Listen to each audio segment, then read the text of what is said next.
What if your lighting struggles have nothing to do with your skills? Then why do Maguns asks Aurella's illustrations feel so clean, readable and powerful, while yours keeps turning out flat or muddy? The depth is gone, and the more light you add, the worse it gets. It's not your fault. Most artists misunderstand what lighting is actually for. Usually, most tutorials explain lighting only using a simple sphere. But what happens when you try lighting complicated scenes or characters? You're feeling lost. Today, I am going to show you how top Japanese artists think about lighting. We will break down their secret techniques and see how it affects composition and rendering, and you will instantly improve your lighting in just 3 easy steps. At first glance, you might think lighting is just a way to add volume to objects. But what if I told you that's not the main reason Japanese artists use it? Look at this illustration by us. Where does your eye go first? What creates the focal point here? Right here, correct? But it's not just the bright red hair, don't let that fool you. Look at this example, also by us. Can you guess where I'm going with this? Great lighting isn't only about giving volume. It's a powerful tool to organize your composition, guiding the viewer's eye exactly where you want it.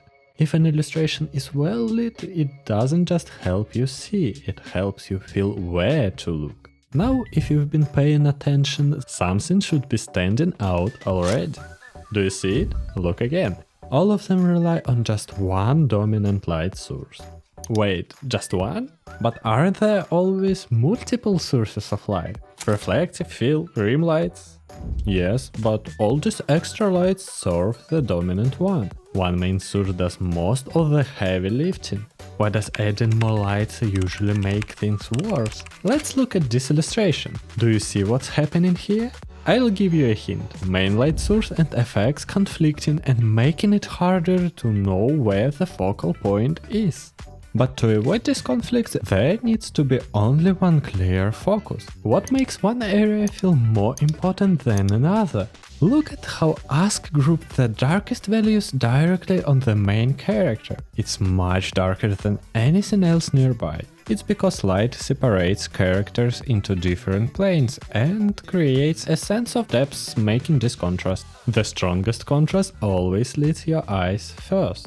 It tells you instantly what's important. This is what would happen if everything was lit evenly and the other characters had a similar value. The illustration wouldn't look clear anymore, right? So how does Ask keep everything so clear and structured? She doesn't just highlight the main focal point. To separate the characters into different planes, she carefully uses value here. Here is a tricky question. Did you realize almost everything here is actually in shadow? So why doesn't it feel dark or heavy? Because of the secondary lights gently support and balance the dominant source. Ask uses soft fill and reflected light to keep the illustration airy and clear. Look how intense main light hits characters' backs and white background, reflects around and softly illuminates the shadow instead of making them deep and heavy. But in reality, what looks like multiple light sources are just extensions of the one dominant light. Okay, this is a light illustration. In the dark ones, everything is probably different, right? Look at another darker illustration by Ask. What do you see? Here is one strong light source and that's it, right? Of course not. There is a whole complex of different lighting techniques here. Let's take it in order. See how the main light hits the backs of the hands and softly reflects onto the face and body, creating gradient. And notice how the shadow feels richer and more alive here? That's because light doesn't just stop at the surface, it scatters inside. And here is something even more interesting. There is no traditional fill light here. Instead, the veil used as the transition. The light softens as it passes through the fabric, giving that natural gradient. But what is really interesting here is that all of these additional light sources, how I say previously, are not light sources at all. They are all originate of just one light source. I hope you have realized this too. More light doesn't mean better art. The fewer distinct light sources you use, the clearer your illustration will be. But even with just one main source and good contrast, why your illustration might still look muddy? Because lighting isn't just about illumination, it's about mood. To change the mood of an illustration, adjust the position, intensity or color of the light.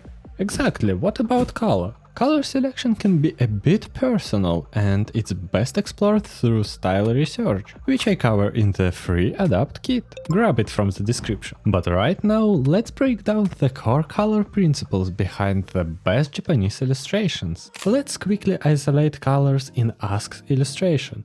Remember how I said it's not just the hair color, but color is important too. The focal point is marked by brighter, more saturated colors, while the rest stays pale.